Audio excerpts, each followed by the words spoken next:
The radio crackled. A voice came through, low, controlled, the kind of voice a man uses when he is working very hard not to sound afraid. Viper 6, this is Viper 2-1. We are pinned. Grid follows. Corporal Dean Harlow pressed himself flat against a crumbling mud wall somewhere in the middle of a valley that had no business being on any map anyone back home would ever look at. 3 men were behind him. One was bleeding from his left arm and pretending he was not. Another was counting his remaining ammunition by touch, not by sight, because looking away from the open ground in front of them was not something any of them were willing to do right now. The ambush had come from the tree line to the east. It had come fast, and it had come from people who clearly knew exactly where the unit was going to be, and when. That was the part that nobody was saying out loud yet, but everyone was thinking it. You do not walk into an ambush that clean unless somebody planned it with good information. Harlow's patrol, 4 men, officially designated Viper Recon Element 2-1, had been moving along the eastern ridge for close to 6 hours. Their mission was simple on paper. Observe a road junction 2 kilometers north, record any movement, report back. Nobody was supposed to engage anybody. It was supposed to be the kind of job where the hardest thing that happened was a sore back from lying in a ditch for 4 hours. Then the first burst of fire came out of the trees. Harlow's point man, a young private named Owen Cole, had gone down before any of them even processed what was happening. Not gone down the bad way. Cole had dropped into cover on instinct, which was the right instinct and had almost certainly kept him alive. But his leg was cut up from the ground he hit, and he was not moving fast anymore. Behind Harlow, Lance Corporal Pete Drain was on the radio. His voice was flat and professional in the way that people get flat and professional when the alternative is something they are not prepared to allow themselves. He was giving coordinates, giving the nature of the contact, giving the number of personnel, giving Cole's status. He was doing everything right. What nobody could tell yet was whether anyone was listening on the other end, who could actually help in the next 20 minutes. The firing from the tree line was not constant. It came in bursts. 4 or 5 seconds of heavy fire, then a pause, then another burst from a slightly different angle. Whoever was out there was moving between firing positions. They were staying disciplined. They were not rushing the wall.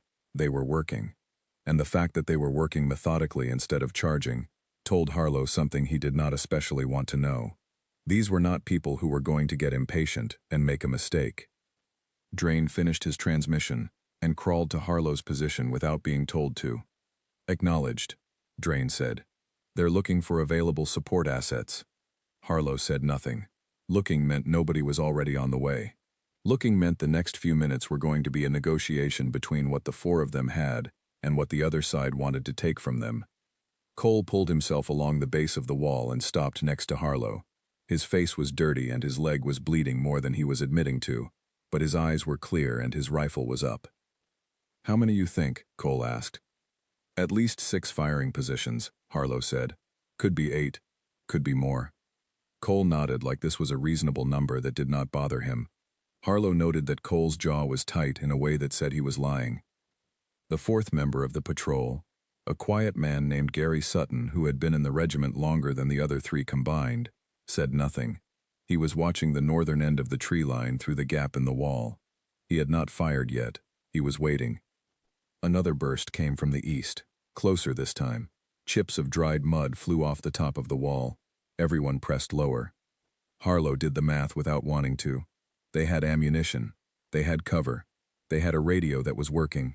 What they did not have was a way to suppress 6 or more firing positions with 4 people, one of whom was hurt, and one of whom had less ammunition than the others because he had fired back instinctively when the contact first started, and Harlow had not been in a position to tell him to stop. The math did not come out well. Drain's radio made a sound. He pressed the earpiece hard against his ear. Viper 2-1. Support is being routed. Hold position. Estimate 12 to 15 minutes. 12 to 15 minutes.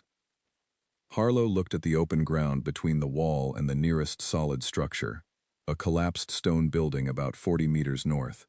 40 meters of open ground, in daylight, with multiple firing positions already established in the trees. 40 meters was not 40 meters. In this situation, 40 meters was a very long way. We hold, Harlow said. Nobody argued. Nobody said anything. Sutton kept watching the north end of the tree line. Another burst came in. Then, from a different position, southeast now, which was new, another burst answered it. They were being boxed. Harlow recognized what was happening, and the recognition sat in his chest like cold water. The firing positions were moving to create a second angle of approach. They were not going to charge the wall directly. They were going to work around it, slowly, carefully, until the wall stopped providing cover from any direction. "Pete," Harlow said. "I see it," Drain said. "Southeast is going to be a problem." "I know. Get on the radio again." Drain was already reaching for it. He gave the updated threat information, the new firing positions, the movement pattern, the direction of the encirclement. His voice did not change. It stayed flat and exact, and Harlow was aware in some corner of his mind that he was watching someone do a very difficult thing very well. The response from the radio came back faster this time. Viper 2-1, support asset is moving. Adjusted ETA 10 minutes. Stand by. 10 minutes. Behind the wall, Owen Cole had torn a strip from his sleeve and was tying it around his leg without being asked. He did it one-handed, with his rifle still pointed at the gap in the wall, and he did not ask for help. Gary Sutton finally fired. One shot, north end of the tree line, and then he was flat again before the return fire came. "Northeast," Sutton said quietly. "They have someone repositioning to northeast." So it was 3 angles now. The wall was 3 meters long. 4 men, 3 angles of incoming fire, 10 minutes to wait. Harlow looked at the sky. It was the kind of blue that has no business being that clean on a day like this. He looked at it for exactly 2 seconds, because 2 seconds was all he could afford, and then he looked back at his rifle, and the gap in the wall, and the tree line that was still full of people who had not yet decided to rush them, but were clearly building toward it. 10 minutes, Cole said. Like saying it out loud made it shorter.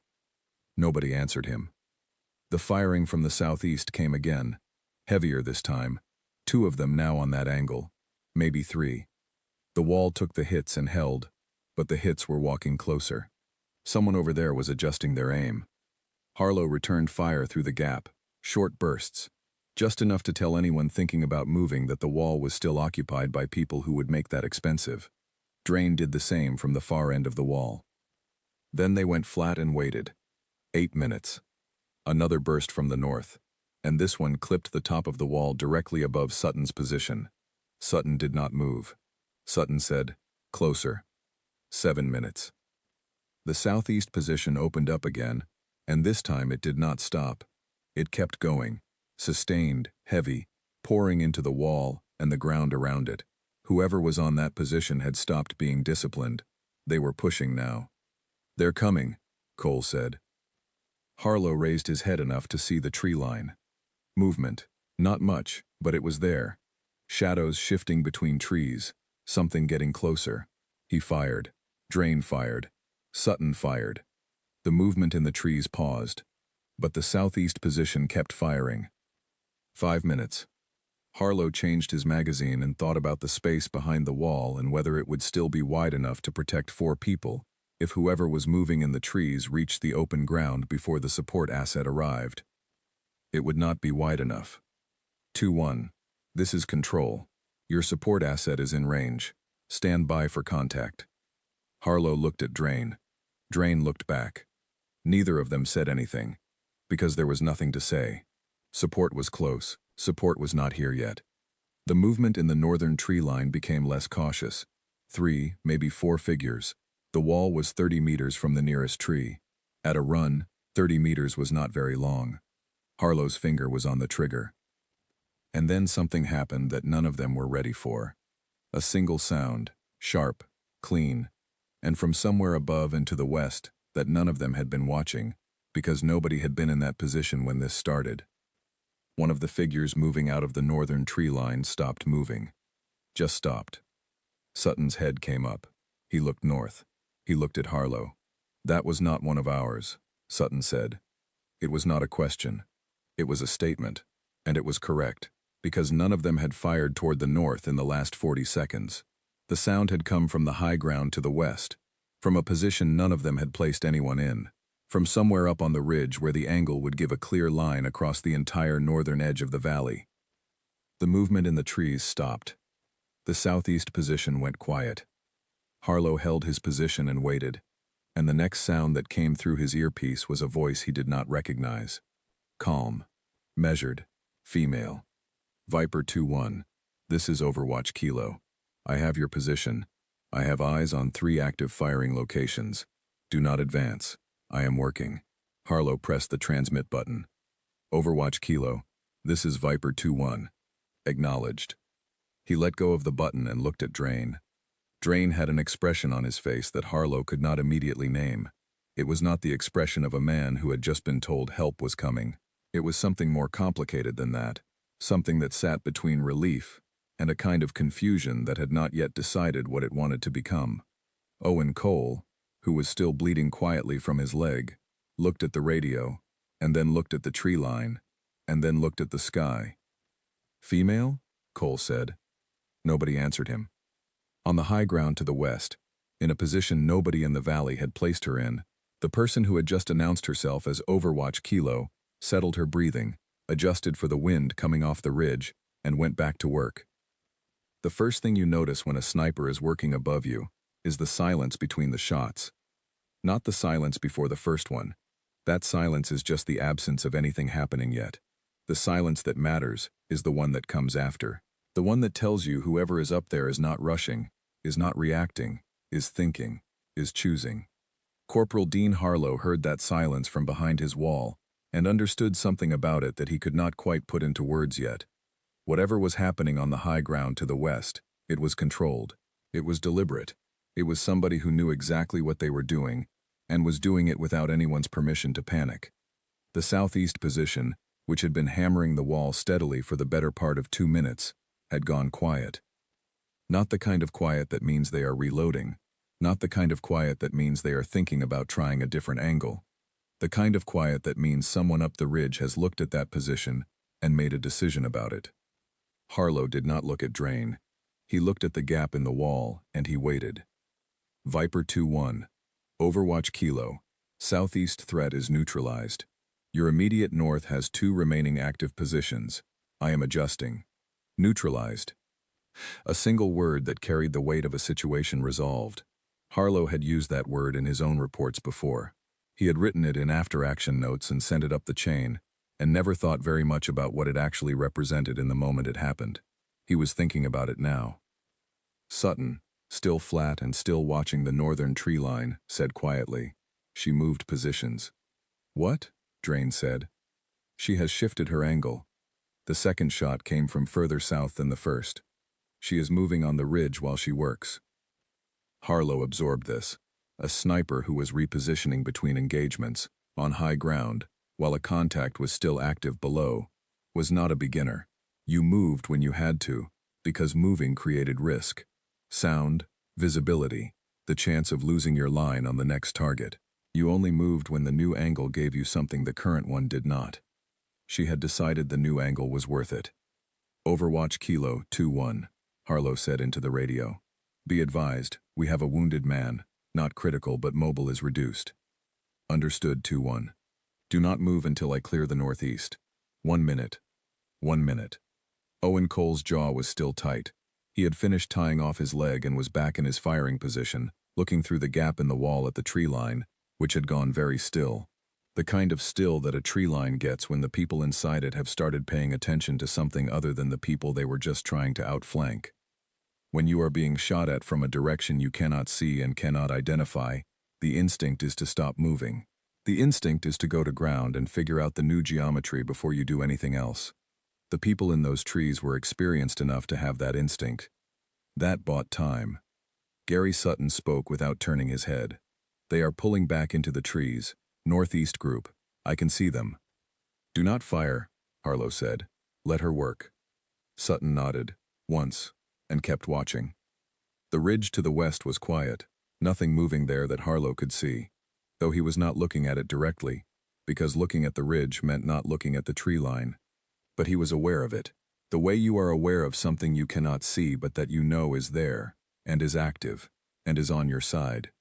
The shot, when it came, Arrived before Harlow expected it. Sharp, clean, from a slightly different point on the ridge than the previous two, which confirmed what Sutton had said about her repositioning. The echo came off the valley walls a half-second later and rolled away into the hills. Northeast is clear, the voice said. You have one remaining active position, bearing east-northeast from your wall, approximately 90 meters inside the tree line. 3 personnel. They are stationary. 3 personnel. Stationary. Inside the tree line. Harlow did the math again, and the math came out differently this time. Overwatch Kilo, can you reach the east-northeast position from your current location? A pause, not a long one. Negative. 2-1. I do not have the angle from here. That position is in dead ground from the ridge. You will need to suppress and advance, or wait for them to move. Wait for them to move. Move on their own terms, or wait for the remaining group to decide what to do. Neither of those was a good option, with 1 man hurt and 3 others who had been burning through their ammunition for the last 12 minutes. Pete, Harlow said. I heard, Drain said. He was already working out angles in his head, the same way Harlow was. 40 meters of open ground to the north, where the tree line had just been cleared. If they moved north and used the collapsed building, they could bring fire on the east-northeast position from a new angle. 40 meters. Can you give us suppression on the east-northeast position from the ridge? Harlow said into the radio. Even indirect? Something to keep their heads down while we reposition? Negative on direct engagement, the voice said. I do not have the line, but I can watch your movement north and call any reaction from the trees. I will tell you if they move on you. It was not everything Harlow wanted. It was not nothing either. Owen, how is the leg? Cole looked at him. I can move. Sutton, north on my mark. Pete, you're on Cole. Cole, stay close to Pete. 40 meters, the collapsed building. When we are set, we handle east-northeast ourselves.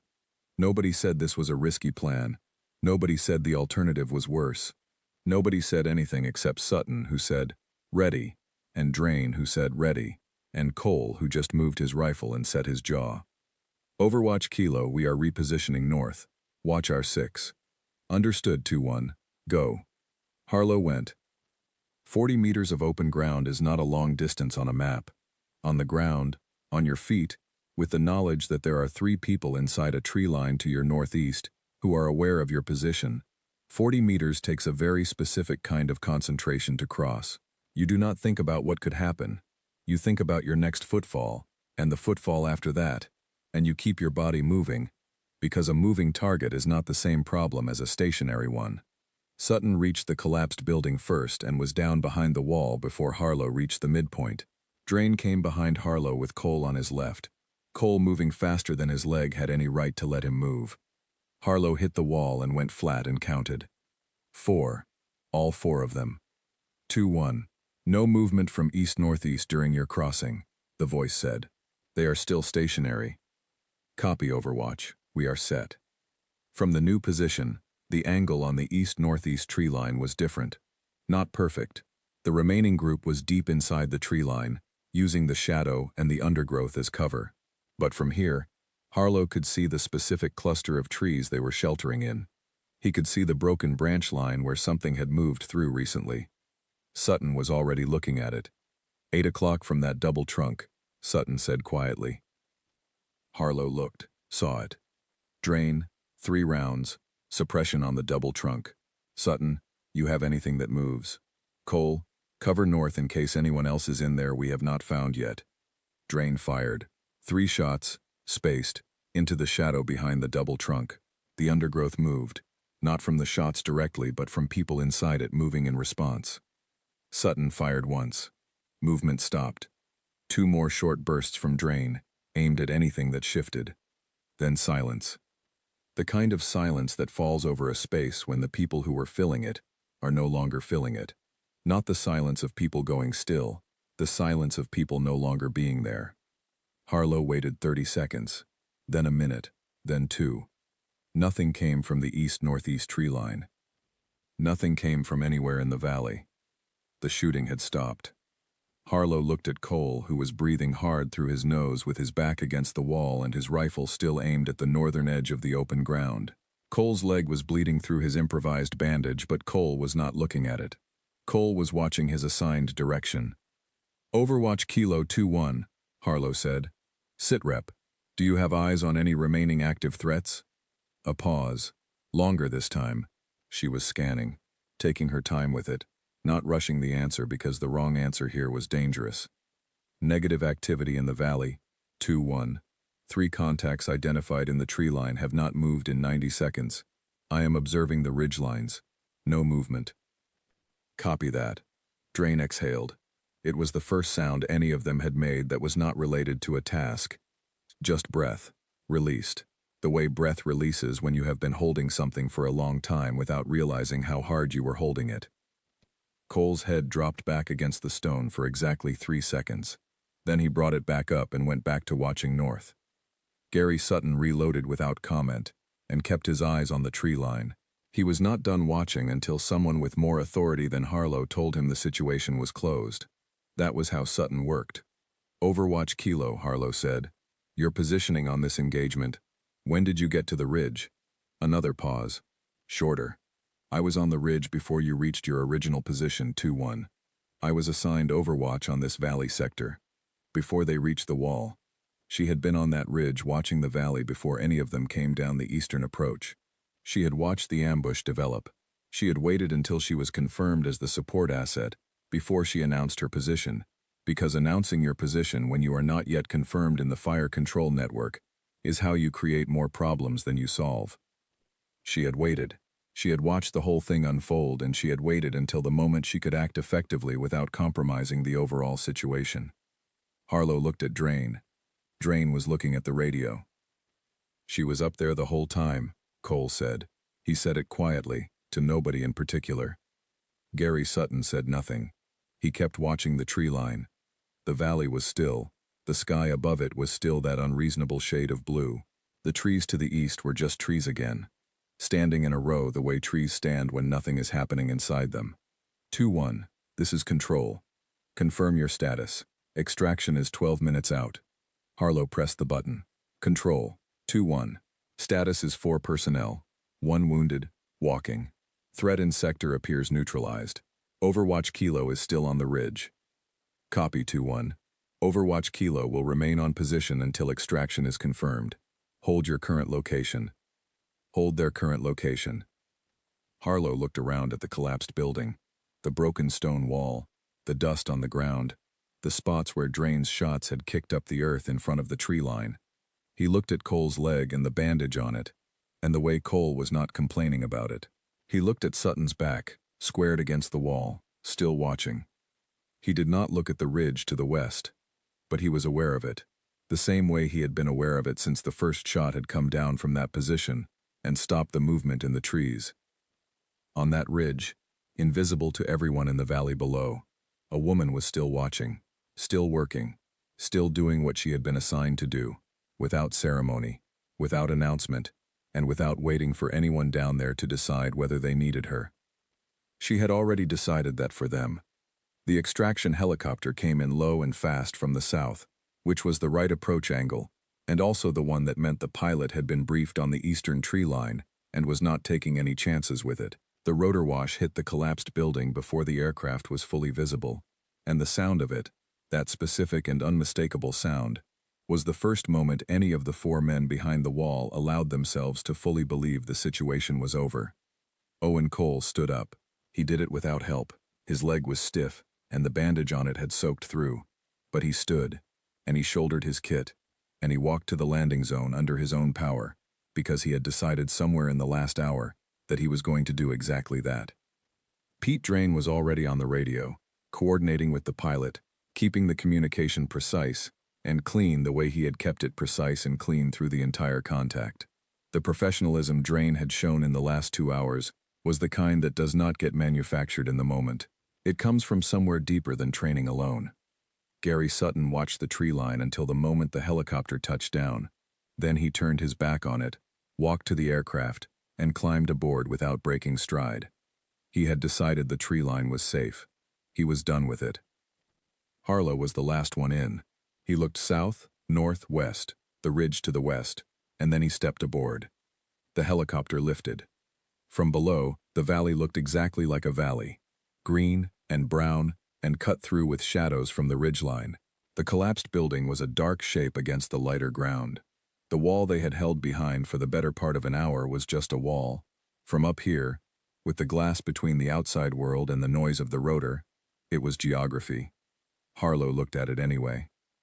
Overwatch Kilo, he said into his headset, because she was still on the net, still on the ridge, still watching until the extraction was confirmed secure. 2-1 is away. All 4. Thank you. A pause. Safe flight, 2-1. And that was all. The valley disappeared below the aircraft and the ridge went with it, and after a moment, the whole sector was just terrain on a map again. A grid reference, a set of coordinates, a place that had been significant for approximately 90 minutes and was now just part of the landscape the helicopter was crossing on its way back to the forward operating base. In the bay of the helicopter, nobody talked. Cole had his head back against the fuselage with his eyes open, watching the ceiling of the aircraft. His leg was stretched out in front of him, and the medic on board was already looking at it. Asking questions, Cole was answering in monosyllables that said enough, without saying more than was necessary. Sutton sat with his rifle across his lap, and his hands resting on it, and his eyes closed. Whether he was sleeping was impossible to tell, and asking seemed like the wrong thing to do. Drain was writing. He had produced a small notebook from somewhere inside his kit, and he was writing notes with a pen that was almost out of ink, pressing hard to get the marks on the page. He was writing down coordinates, timings, the sequence of the engagement. He was writing down everything while it was fresh, because fresh is when you have it exactly right, and later is when the gaps start to appear. Harlow watched him write. He was thinking about what Drain was going to put in the after-action report. Not the tactical details. Those were clear. Those were straightforward. Those told themselves. He was thinking about the other part. The part where Drain described the support asset, her call sign, her contribution, the specific engagements she had made, and the order in which she had made them, and the outcome of each one. All of that was going to be in the report. All of that was going to sit in the record. The debrief at the forward operating base lasted 4 hours. It started with the medical staff and Cole's leg, which turned out to need more attention than Cole had been willing to admit at any point during the contact. The wound was cleaned and closed, and Cole was told to stay off it for 72 hours. Cole said he understood, and then immediately asked about the next patrol schedule. The medical officer told him to go away. Then it was the intelligence team, who wanted everything. Every detail of the approach, the ambush site, the firing positions, the movement patterns of the people in the tree line, the gear they had been carrying, whether there had been any communication visible between positions, whether any of them had seen vehicles. Harlow and Drain went through it methodically, one detail at a time, while the intelligence officer took notes and occasionally asked a question that suggested he already knew part of the answer, and was checking whether Harlow's version matched what he had. It mostly matched. Then it was the operations officer. This was the debrief that carried a different weight, because this was the one where the unit's decision-making was examined. Not critically, the operations officer was not looking to find fault, he was looking to understand the sequence, but examined closely. Every decision Harlow had made, every communication, every fire order, the call to reposition north to the collapsed building, the timing of the support request. The operations officer listened to all of it. When Harlow finished, the operations officer was quiet for a moment. "The Overwatch element," he said. "Overwatch Kilo. Walk me through the first contact from her." Harlow walked him through it. The first shot from the ridge, the cessation of movement in the northern tree line, the radio contact, the sequence of engagements she had made from the ridge and then from her repositioned location, the information she had provided about the east-northeast position. The operations officer listened without expression. "And you had no prior knowledge that an Overwatch element was assigned to that sector?" "No, sir." "Did it affect your assessment of the tactical situation when you became aware of the asset?" Harlow thought about this. He thought about the pause that had passed between the moment Drain heard the voice on the radio and the moment Drain had relayed the communication to the patrol. He thought about what Cole had said, female, and the silence that had answered him. "It affected my assessment of our options," Harlow said carefully. Once I understood what she was doing, and how she was positioned, the situation had more possibilities in it than it did before. And you acted on those possibilities. Yes, sir. The operations officer wrote something in his notes. Her record for this engagement is being processed through the relevant command chain. The after-action documentation will reflect the support contribution. He closed his notebook. Good work, Corporal. That was the end of the formal debrief. In the corridor outside, Drain was waiting. He fell into step beside Harlow, as Harlow walked toward the accommodation block, and they walked for a while without talking, which was normal for the two of them after a long day. Did he ask about her? Drain said after a while. He asked about the Overwatch element. Not specifically about her. He asked about the engagement. The engagements were hers. Drain considered this. Her name is not going to be in the operational summary, Drain said. It was not a question. He had been in the Army long enough to know how operational summaries were written, and what went into them, and what was described in a way that made it technically accurate, while still telling you very little about the specific person who had done the specific thing. Harlow looked at him. Her name is not going to be in the operational summary, he agreed. They kept walking. That night, in the common space of the forward operating base, Harlow sat at a table with a mug of something warm and a copy of the debrief notes he had written himself, going through them one more time. Not because they were inaccurate, because he was looking for something in the language that he could not quite identify. He found it around the third page. In his own handwriting, describing the sequence of events, he had written, support asset engaged northeast firing position, and then, support asset repositioned and cleared southeast, and then, support asset provided overwatch during unit reposition north. Support asset. In every line. Support asset did this, support asset did that, support asset provided. He had not written her call sign. He had not written Overwatch Kilo. He had written support asset, every time, in his own debrief notes that nobody was going to see except himself. He sat with that for a while. Then he took his pen and went back through the page and crossed out every instance of support asset, and wrote above it, in careful letters, Overwatch Kilo. It was a small thing. It was the right thing. Cole found him there about an hour later, limping slightly and carrying his own mug, and dropped into the chair across from him. How's the leg? Harlow said. Medical staff say I should not walk on it, Cole said. I walked here, so that's going well. Harlow said nothing. Cole wrapped both hands around his mug and looked at the table. He had that expression again, the one from the helicopter, the one that was trying to process something it had not been prepared for. She was up there before us, Cole said. Yes. She watched the whole approach. She watched the ambush happen. She was waiting for the support confirmation. Protocol. You announce yourself when you can act, not before. Cole nodded slowly. She was right to wait. Yes. Cole was quiet again. I said female, Cole said, on the radio, when Pete relayed the contact. I remember. I said it like it was a question. Harlow looked at him. You were surprised, Harlow said. I was more than surprised. Cole said it plainly, without excusing it and without dramatizing it. Just named it as the thing it was. I don't know what I thought was going to happen next when Pete said it. I don't know what I was expecting to change. Did anything change? Cole looked at the table. No, he said. Nothing changed. She kept working. The room was quiet. Somewhere outside, a vehicle moved across the base compound. In the distance, the sound of rotor blades. Another aircraft going somewhere, doing something. Another piece of a day that never quite ended. She kept working, Harlow said. And that, for now, was where it rested. Some things get written into records immediately. Some things take longer. And some things sit in the space between what happened and what gets officially acknowledged for a very long time before anyone decides to do anything about the distance between those 2 points. The after-action report for the Viper 2-1 engagement was submitted 48 hours after the contact. It was complete. It was accurate. It described the ambush, the patrol's response, the call for emergency support, the contribution of the Overwatch element, and the outcome of the engagement. It used the correct terminology throughout. It was formatted correctly.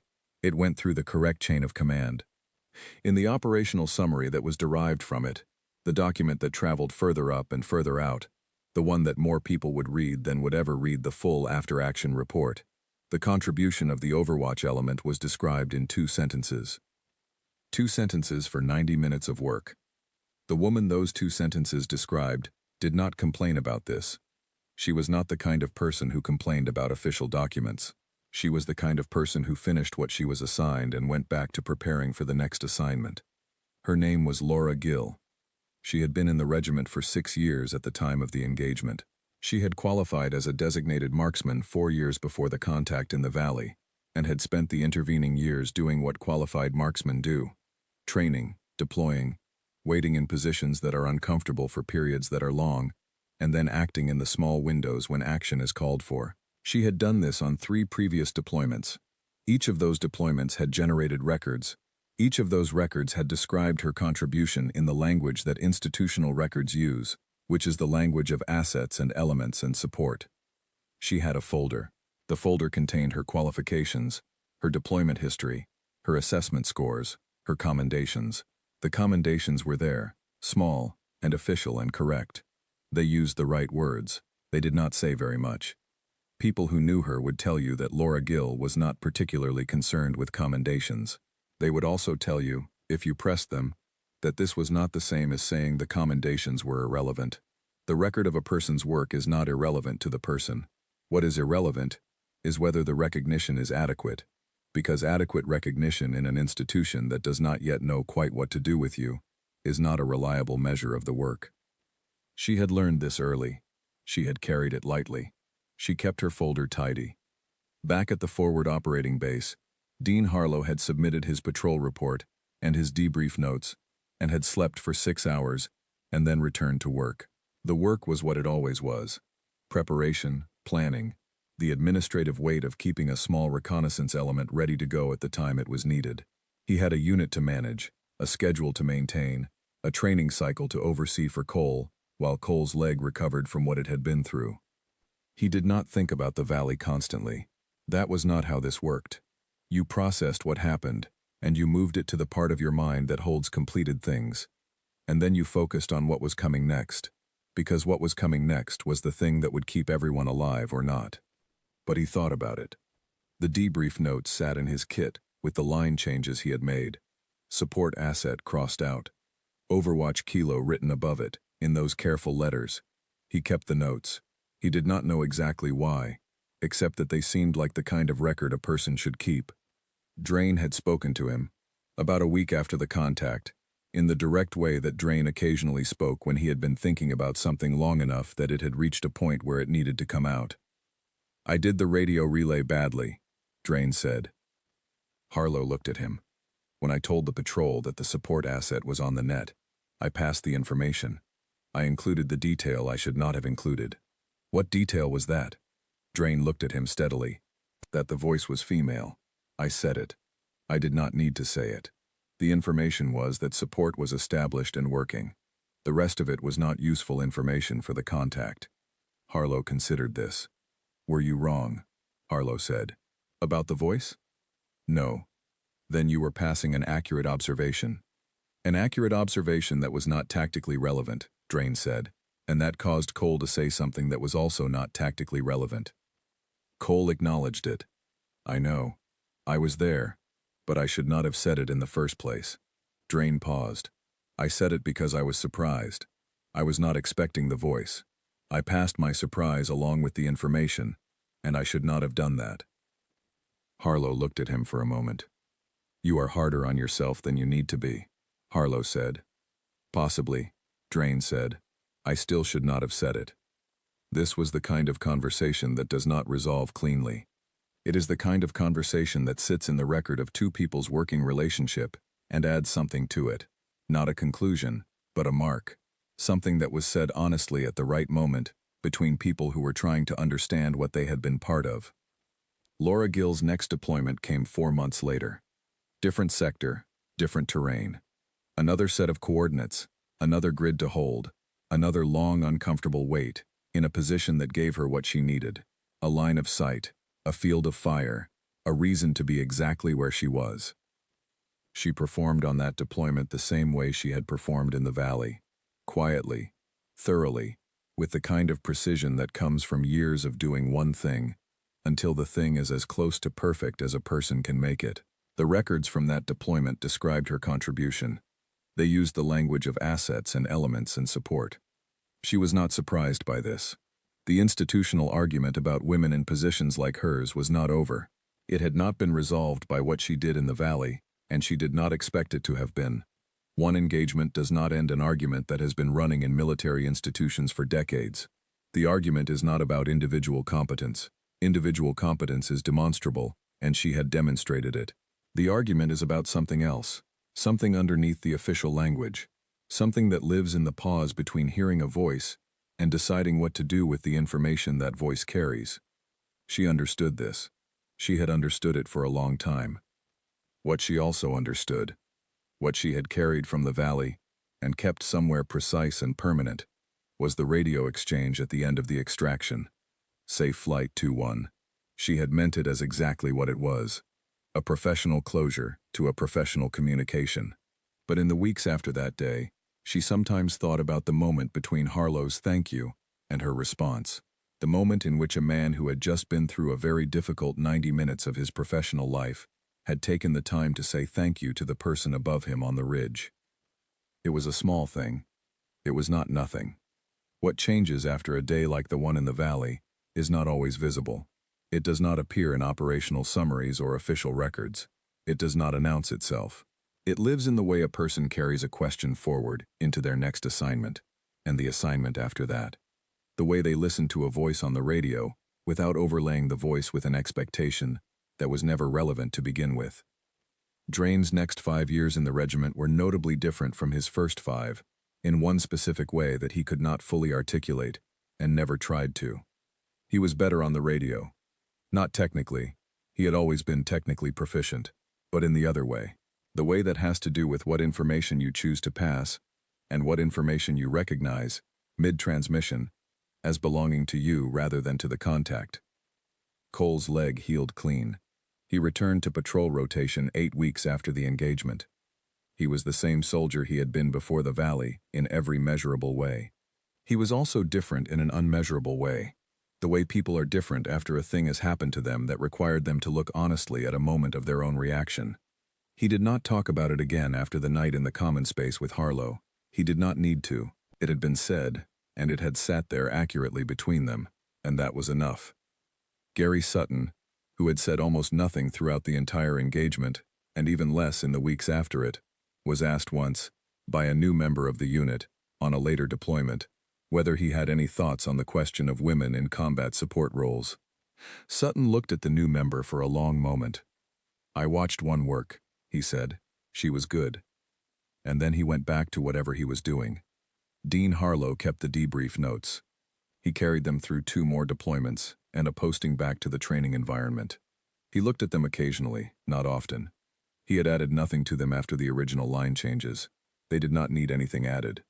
Laura Gill continued to serve. In the years that followed, the institutional argument moved, slowly, unevenly, with the kind of forward progress that takes 2 steps, and then 1 sideways, and then stops for a while, before finding another way forward. More positions opened. More records were generated. More names were put into folders. More work was described in the language of assets and elements. The work itself did not change. The people doing it did not change. They had always been there, doing the thing, at the quality the thing required. What changed was the space that was slowly, reluctantly, still incompletely made for the record to say so. In a valley somewhere on a map that most people would never look at, there is a collapsed stone building with a wall on its north side. The marks on that wall have weathered by now. The small impacts of a contact that lasted less than 2 hours, on a day that otherwise looked like any other day. The tree line to the east is just a tree line. The ridge to the west is just a ridge. But on the ridge, there is a particular position, a natural hollow in the stone, oriented south and east, with a clear line of sight across the entire valley floor. It is a good position. It is the kind of position that a person who knows what they are doing would choose if they needed to watch a valley and respond to what they saw in it.